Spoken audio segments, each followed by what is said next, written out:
Bismillahirrahmanirrahim. Assalamualaikum warahmatullahi wabarakatuh.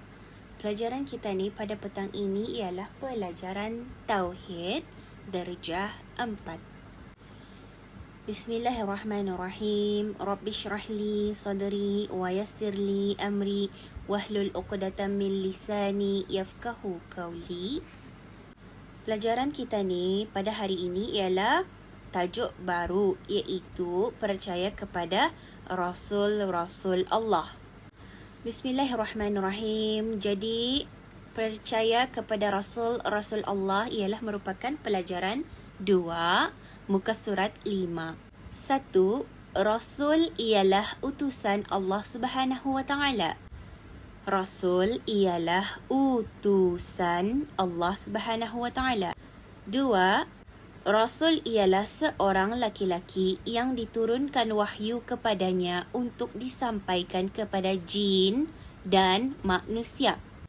2. Rasul ialah seorang laki-laki yang diturunkan wahyu kepadanya untuk disampaikan kepada jin dan manusia. 3. Rasul seorang laki-laki yang sempurna akal, kejadian dan sifatnya. Rasul seorang laki-laki yang sempurna akal, kejadian dan sifatnya. 4. Allah Subhanahu wa Ta'ala menurunkan wahyu kepada Rasul melalui malaikat Jibril. Hari itu kita ni sudah belajar tentang malaikat, sekarang kita ni belajar tentang Rasul-Rasul Allah. 5. Bilangan Rasul yang diutus oleh Allah Subhanahu wa Ta'ala seramai 313 orang. Ingati, Rasul yang diutus oleh Allah ada 313 orang. 6. Bilangan Rasul yang wajib diketahui seramai 25 orang. Cikgu ulang, nombor 6, sangat penting. Bilangan Rasul yang wajib diketahui seramai 25 orang. 7. Bilangan Rasul yang bergelar Ulul Azmi seramai 5 orang. Yang nombor 7, bilangan Rasul yang bergelar Ulul Azmi seramai 5 orang. 8. Percaya adanya Rasul-Rasul Allah hukumnya wajib.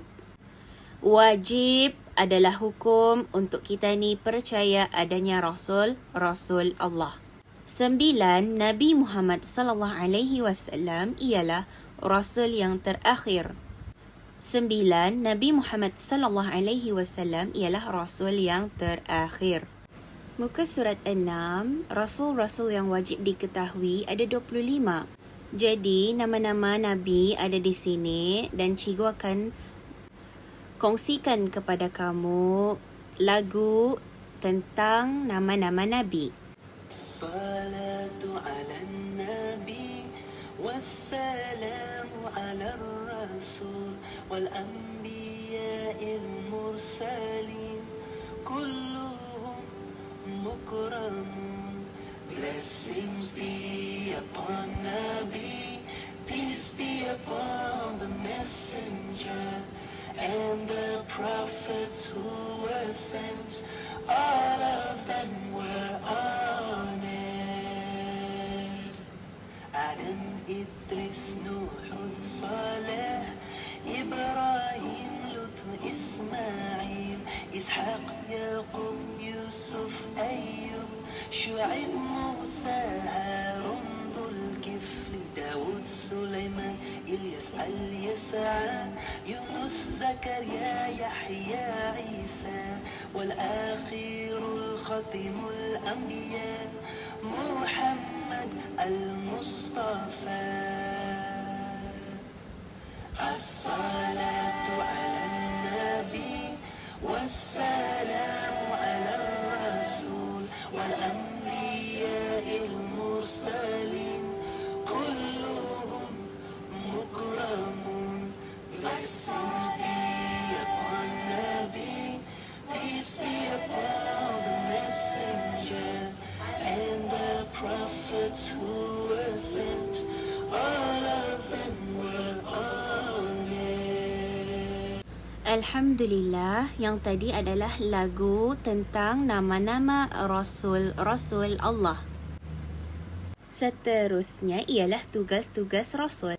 Tugas-tugas Rasul itu banyak, tapi antaranya ada 6. 1. Mengajar manusia supaya berbuat baik dan berakhlak mulia. 2. Memimpin manusia tentang kehidupan bermasyarakat. 3. Mengajar manusia cara beribadat dengan betul. Tanpa Rasul, kita ni tidak akan tahu macam mana kita ni perlu bersembahyang. 4. Membawa berita gembira bagi yang berbuat baik dan berita duka bagi yang berbuat jahat. Nah, di sini sudah Allah beritahu bahawasanya Rasul akan menyampaikan berita baik kepada orang yang selalu berbuat baik. Dan Rasul akan menyampaikan berita sedih atau berita duka kepada orang yang selalu berbuat jahat. Jadi, sebagai orang Islam dan orang manusia yang hidup di muka bumi ini, kita ni perlu sentiasa berbuat baik dan mencari kebaikan di dalam dunia. Supaya apa? Supaya kita ni senang menempuhi akhirat kita ni nanti. Kemudian yang kelima, menjelaskan hal-hal hari akhirat. Menjelaskan hal-hal hari akhirat. Sebagai contoh, Nabi ataupun Rasul ada pernah berpesan macam mana keadaan akhirat nanti. Banyak yang akan hancur di muka bumi ini. Segala benda akan hancur. Pantai lagi nada usul pantai. Pokok akan hancur, tenggelam di telan bumi dan sebagainya. Jadi, sebagai orang Islam, mesti kita ni sentiasa berbuat baik agar kita ni sentiasa selamat dan dilindungi oleh siapa? Oleh Allah Ta'ala. 6. Menerangkan ajaran wahyu dan perbezaan antara akal dan nafsu. Jadi di sini tentang wahyu yang kita ni selalu baca dalam Al-Quran. Wahyu ialah kata-kata daripada Allah Subhanahu Wa Taala atau firman Allah Subhanahu Wa Taala. Jadi wahyu ni adalah sangat penting kita ni untuk faham. Kita ni cari maksudnya apa yang Allah cuba sampaikan kepada kita ni. Sebab itu, cikgu minta murid-murid kalau membaca Al-Quran, mestilah membaca dengan bacaan yang terbaik. Sebabnya apa? Sebab Allah yang punya kata-kata itu, bukan kata-kata cikgu. Sebab Allah yang bercakap di dalam Al-Quran itu. Jadi, tajwid kita ni perlu betul supaya maknanya tetap sama. InsyaAllah. Jadi, Al-Quran mesti kita ni pegang erat di dada kita ni. Mesti kita ni lancarkan benar-benar Al-Quran kita ni supaya kita ni sentiasa apa? Sentiasa maju. Kita ni indahkan mundur sebab Allah dengar cakap kita ni. Okay? Muka surat 8, dalil diutus Rasul. Dalil, kata cikgu tadi, firman Allah, kata-kata Allah. Jadi kita ni mesti membacanya dengan baik. Okey, dalilan ni dari surah An-Nisa ayat 165. Yang mana tafsirnya, Rasul-Rasul yang kami telah utuskan itu semuanya pembawa khabar gembira kepada orang-orang yang beriman dan pembawa amaran kepada orang-orang yang kafir dan yang mengerjakan maksiat. Supaya apa?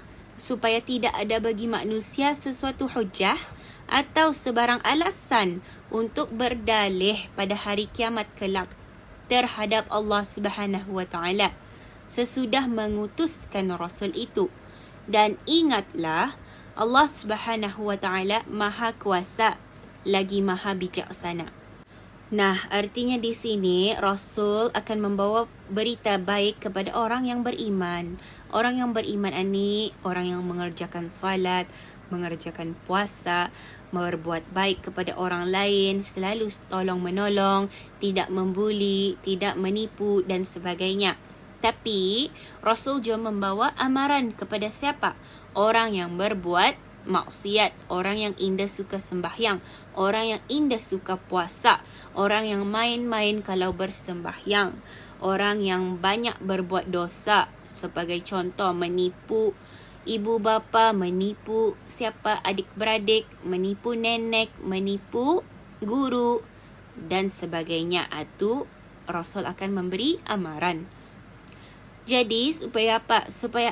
Supaya Allah atau tahu bahawasanya manusia ada dua jenis. Yang pertama orang yang beriman dan yang kedua orang yang kafir. Supaya nanti kita ni di hari akhirat, kita ni akan berdalih memberi alasan. Sebagai contoh, kita ni indah tahu menipu itu benda jahat. Sebenarnya kita ni tahu, okey? InsyaAllah itu sahaja yang cikgu dapat sampaikan pada petang ini tentang percaya kepada Rasul Allah. Jadi, cikgu mau buat latihan kamu dengan baik. Cikgu mau semuanya bertulisan yang cantik. Okey? Assalamualaikum warahmatullahi wabarakatuh.